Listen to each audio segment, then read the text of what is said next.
नमस्कार मित्रमैत्रिणींनो, आजच्या आपल्या कथेचं नाव आहे गैरसमज. समीर रिक्षा मिळण्यासाठी रस्त्याच्या कडेला उभा होता. समोरून येणाऱ्या साधारणतः 70च्या घरातल्या आजोबांना अचानक चक्कर आली. ते खाली कोसळणार तेवढ्यात समीरने पटकन पुढे होऊन त्यांना सावरलं.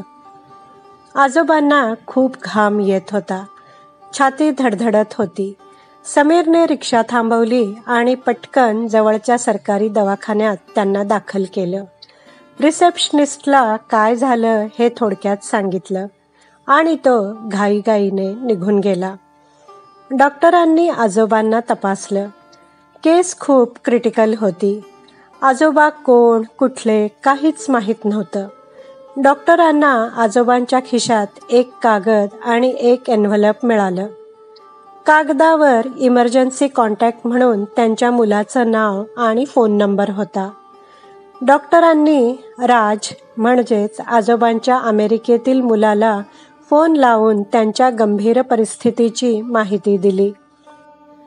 तिकडून उत्तर आले, डॉक्टर, मला यायला जमणार नाही, परंतु तुम्ही बेस्ट ट्रीटमेंट द्या त्यांना. जो काही खर्च होईल तो मी तुम्हाला पाठवून देईन. हा सरकारी दवाखाना आहे, त्यामुळे इथे खर्च काहीच येणार नाही. तुमचे वडील फक्त 1-2 दिवसांचे सोबती आहेत. हे सांगितल्यावरही राजने यायला स्पष्ट नकार दिला. निर्लज्जपणाचा कळस पाहून डॉक्टर खूपच आश्चर्यचकित झाले. डॉक्टरांनी खूप प्रयत्न केले, परंतु ते त्या आजोबांना वाचवू शकले नाहीत. पुढच्याच दिवशी आजोबा गेले. डॉक्टरांनी राजला परत एकदा फोन केला. राज म्हणाला, डॉक्टर, मी नाही येऊ शकत. तुम्ही अंत्यसंस्कार सुद्धा करून घ्या. त्यासाठी लागणारा खर्च मी तुम्हाला पाठवीन. गरज नाही पैसे पाठवण्याची. तुमचे वडील माझ्या वडिलांसारखेच आहेत मला. मी करीन खर्च, डॉक्टर म्हणाले. डॉक्टर, मी आत येऊ का? असं विचारत एका तरुणाने डॉक्टरांच्या केबिनमध्ये प्रवेश केला. मी समीर. काल एका आजोबांना हॉस्पिटलमध्ये आणलं होतं. त्यांची तब्येत कशी आहे? समीर विचारत होता. काल मला एका इंटरव्ह्यूला जायचं होतं, म्हणून मी त्यांना येथे सोडलं आणि घाईघाईत निघून गेलो. खूप दिवसांपासून मी नोकरी शोधत होतो. काल मला आजोबांच्या आशीर्वादानेच नोकरी मिळाली. आजोबांच्या औषधासाठी म्हणून मी 10,000 रुपये द्यायला आलोय. मला त्यांना भेटता येईल का? समीरने विचारले. डॉक्टरांनी त्याला आजोबांच्या मृत्यूबद्दल सांगताच समीरला रडूच कोसळलं. आजोबांचा मुलगा अंत्यसंस्कार करायला देखील यायला तयार नव्हता आणि एक अनोळखी मुलगा आजोबांना भेटायला आला होता, तेही 10,000 रुपये घेऊन. आणि आजोबांच्या जाण्याचे कळल्यानंतर ढसाढसा रडत होता तो. डॉक्टरांनी समीरचा पत्ता आणि फोन नंबर घेतला.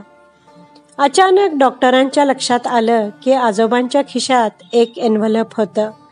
डॉक्टरांनी ते एन्व्हलप उघडलं. त्यामध्ये एक लॉटरीचं तिकीट होतं.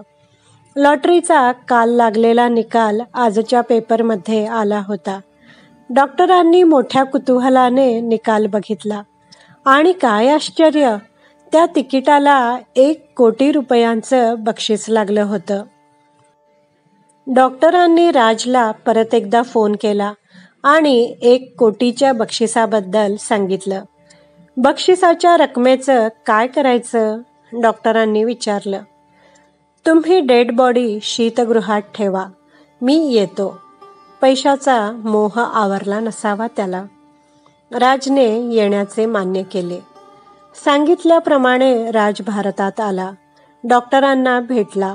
डॉक्टरांनी काय घडलं ते सर्व थोडक्यात सांगितलं. समीरचे डिटेल्स दिले. तुम्ही अंत्यसंस्कार करून या, त्यानंतर मी तुम्हाला लॉटरीचं तिकीट देईन, डॉक्टरांनी राजला सांगितलं.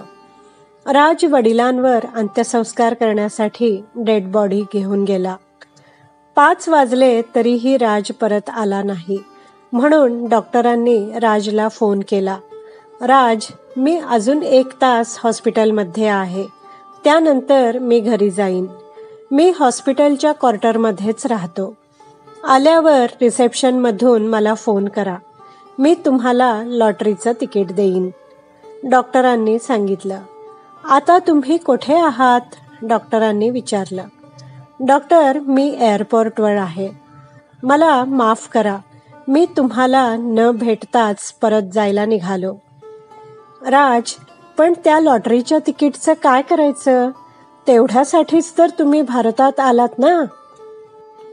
डॉक्टर, मी तुमच्या रिसेप्शनिस्टकडं एक ऑथॉरिटी लेटर दिलं आहे. त्यामध्ये मी लिहिलं आहे की बक्षिसाच्या रकमेतील 1,00,000 रुपये समीरला द्यावेत आणि उरलेले पैसे हॉस्पिटलला डोनेशन म्हणून द्यावेत. राज, तुम्हाला जर पैसे नको होते तर तुम्ही इतक्या दूर का आलात? डॉक्टरांनी राजला विचारलं. डॉक्टर, तुम्ही मला बाबा क्रिटिकल कंडिशनमध्ये आहेत असा फोन केला. त्यावेळी माझ्या एकुलत्या एका मुलाला हॉस्पिटलमध्ये ॲडमिट केलं होतं आणि त्याची कंडिशनसुद्धा खूप क्रिटिकल होती. मी आणि माझी पत्नी काही वर्षांपूर्वीच विभक्त झालो आहोत. त्यामुळे मुलापाशी फक्त मीच होतो. मला तिथून निघता येत नव्हतं. बाबा गेल्याचं तुम्ही जेव्हा सांगितलं त्यावेळी माझ्या मुलाचं ऑपरेशन सुरू होतं आणि म्हणूनच मी येऊ शकत नाही. तुम्ही अंत्यसंस्कार करून घ्या असं मी सांगितलं.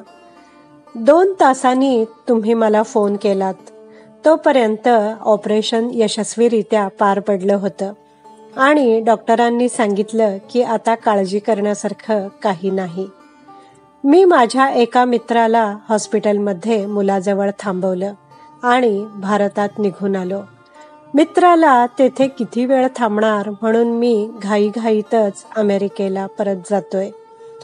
तुम्ही केलेल्या मदतीबद्दल मी तुमचे मनस्वी आभार मानतो असं म्हणताना राजला आणि ते ऐकताना डॉक्टरांना अश्रू आवरता आले नाहीत. राजच्या वागण्याची डॉक्टरांना आलेली चीड क्षणभरातच नाहीशी झाली आणि त्याच्याबद्दल करून घेतलेल्या गैरसमजाबद्दल डॉक्टरांना स्वतःचीच कीव आली.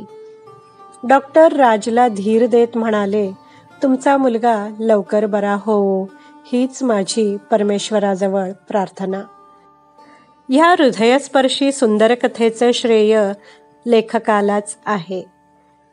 व्हिडिओ पाहिल्याबद्दल धन्यवाद.